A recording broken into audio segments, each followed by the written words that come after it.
दोस्तों पुष्पा इम्पॉसिबल में आप लोग देख सकते हैं कि यहाँ पर जो अब कदमरी है दोस्तों वो बहुत ही बड़ी मुसीबत में फंसने वाली है, क्योंकि इस बार उसका मुकाबला किसी यहाँ पर दूसरे बंदे के साथ नहीं बल्कि प्रोफेसर शास्त्री के साथ है। जैसा कि दोस्तों आपने पुराने एपिसोड में देख ही लिया होगा कि यहाँ पर कदमरी ने प्रोफेसर शास्त्री को किडनैप करवा दिया था। तो दोस्तों अब यहाँ पर उनके बंदे का फोन आने वाला है और कदमरी फोन उठाती है तो वो कहती है कि हाँ भाई क्या बना।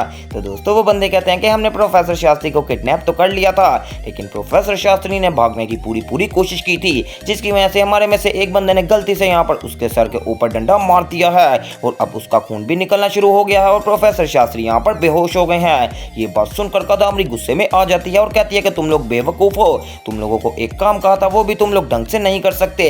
प्रोफेसर शास्त्री को मारना नहीं है बल्कि किडनैप करके रखना है, क्योंकि मैंने आकर उससे काफी ज्यादा सच्चाइयां यहाँ पर पूछवानी है और साथ ही साथ उसका मोबाइल भी रीसेट करना है, क्योंकि उसके मोबाइल में मेरे खिलाफ काफी ज्यादा सबूत है। अब दोस्तों यहाँ पर कदमरी का प्लान तो काफी ज्यादा हद तक कामयाब जा रहा है। दूसरी तरफ यहाँ पर जो दिलीप पटेल है उनके पास आ जाने वाले हैं उनके यहाँ पर जज साहिब, और जज साहिब कहते हैं कि अभी तक प्रोफेसर शास्त्री नहीं आए, क्योंकि सबूत तो उनके पास है ना, उन्होंने नहीं मुझे बुलाया था। तो दोस्तों यहाँ पर जो दिलीप पटेल है वो कहता है कि इस बारे में मुझे कुछ भी नहीं पता, मैं अभी यहाँ पर कॉलेज के अंदर फोन करता हूँ और वहाँ से पूछता हूँ कि प्रोफेसर शास्त्री यहाँ से निकल गए हैं या फिर नहीं। तो दोस्तों यहाँ पर जज साहिब कहते हैं कि कॉलेज के अंदर कौन जानते हैं आपको। तो दिलीप पटेल बताने वाला है कि वहाँ पर घनश्याम जी हैं जो कि यहाँ पर काम करते हैं, मैं उनसे फ़ोन करके पूछ लेता हूँ। अब दोस्तों दिलीप पटेल घनश्याम जी को फ़ोन करते हैं और पूछते हैं कि घनश्याम जी प्रोफेसर शास्त्री यहाँ पर कॉलेज से निकल गए हैं या फिर नहीं। तो घनश्याम जी बताने वाले हैं कि दिलीप भाई वो तो तकरीबन 3:30 के निकल गए हैं, क्या अभी तक आपके पास नहीं पहुँचे।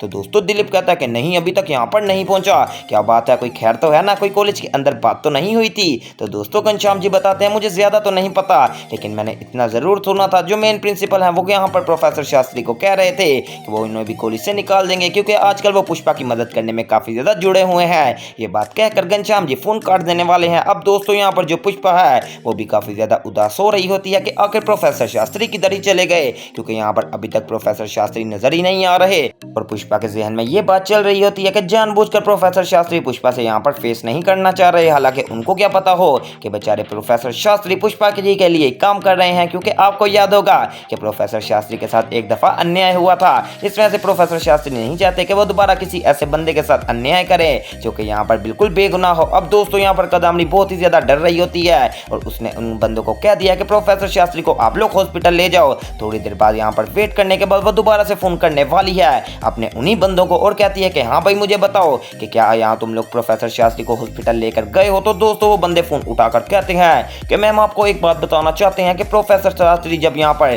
बेहोश हो गए थे तो हम थोड़ी देर के लिए खाना खाने बैठ गए। अब हम जब वापस गए हैं तो वहाँ पर प्रोफेसर शास्त्री नहीं है, इसका मतलब ये है कि वो यहाँ से फरार हो चुके हैं। दोस्तों कदमरी ये बात सुनकर बहुत ही ज्यादा गुस्से में आ जाती है और कहती है कि बेवकूफो, एक काम तुम लोगों को कहा था वो भी तुम लोगों से ढंग से नहीं हो पा रहा, अब अगर वो भाग गया तो मेरा तो यहाँ पर प्लान फ्लॉप हो जाएगा और तुम लोगों ने उसका मोबाइल पकड़ा था। तो दोस्तों वो बंदे कहते हैं कि नहीं मैम, मोबाइल भी प्रोफेसर शास्त्री के पास था, हमने कहा अब ये बेहोश हो गया है अब कहाँ पर ही जाएगा, लेकिन वो फिर भी यहाँ से भाग गया।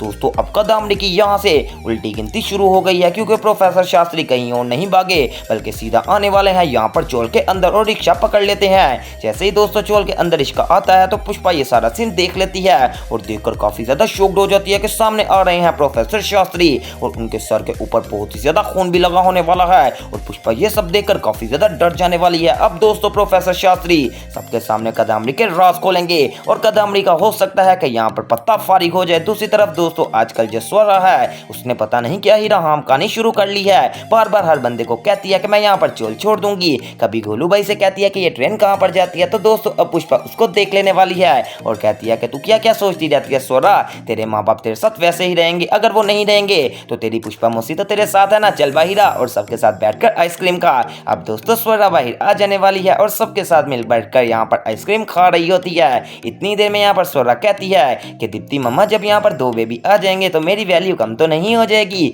तो दीप्ति कहती है कि स्वरा बेटा ये कैसी बात कर दी आपने, मैं आपको जितना प्यार अभी करती हूँ तब भी उतना ही प्यार करूंगी। तो दोस्तों स्वरा कहती है लेकिन अश्विन पापा तो मेरे से प्यार नहीं करते, उस दिन उन्होंने मुझे कितना ज्यादा डांटा था। तो दोस्तों यहाँ पर अब पुष्पा अश्विन को डांटने वाली है और कहती है कि तुझे नहीं पता ये मेरी बेटी है स्वरा, आइंदा के बाद अगर तुम लोगों ने इसे डांटा तो मैं तुम लोगों को नहीं छोड़ूंगी। अब दोस्तों ये सब देखकर स्वरा काफी ज्यादा खुश हो जाती है और कहती है ठीक है पुष्पा मम्मी, मुझे आपके ऊपर पूरा भरोसा है कि आप हमेशा मेरा साथ दोगी। वेल दोस्तों, अब ये तो हो गई एक अलग टॉपिक की बात, लेकिन अगर बात करें कदामनी की तो उसका खेल जल्दी खत्म होने वाला है। तो वो सब देखने के लिए मेरे चैनल स्पाइसी एंटरटेनमेंट को सब्सक्राइब करें।